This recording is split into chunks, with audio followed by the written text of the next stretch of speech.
গ্রামে হেঁটে হেঁটে ভ্যান গাড়ি দিয়ে আসে আচার বিক্রি করে, আচার বিক্রেতা। বন্ধুরা দেখেন অনেক প্রকারের আচার আছে। এটা কিসের আচার? চালতার আচার। আচ্ছা, এটা হলো পাঁচ মিশালি মিক্সার। এটা হলো মিক্সার পাঁচ মিশালি। আর এটা কিসের আচার? এটা হলো তেঁতুলের আচার। এটা হলো আমসত্তা।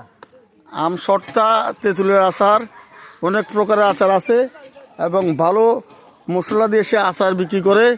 তার দোকানে সবসময় লোকজন থাকে এবং সিরিয়াল ধরে থাকে, খুবই ভালো আচার বানায়।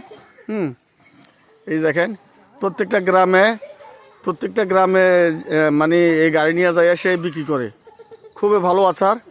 আর এই যে আচার খাওয়ার জন্য এই যে মেয়েরা আছে, এই যে দেখেন, এই দেখছেন, এই যে এই ছোটো মেয়েরা, এরা সবাই চলে আসছে আচার খাওয়ার জন্য। এই যে এখন লজ্জা পাচ্ছে, হ্যাঁ সবাই এই দেখছেন সবাই চলে যাচ্ছে, কি লজ্জা পাচ্ছে। যাক বন্ধুরা, আপনারা সবাই ভালো থাকেন, আমার জন্য দোয়া করেন, আমিও আপনাদের জন্য দোয়া করবো। রাখি, আসসালামু আলাইকুম।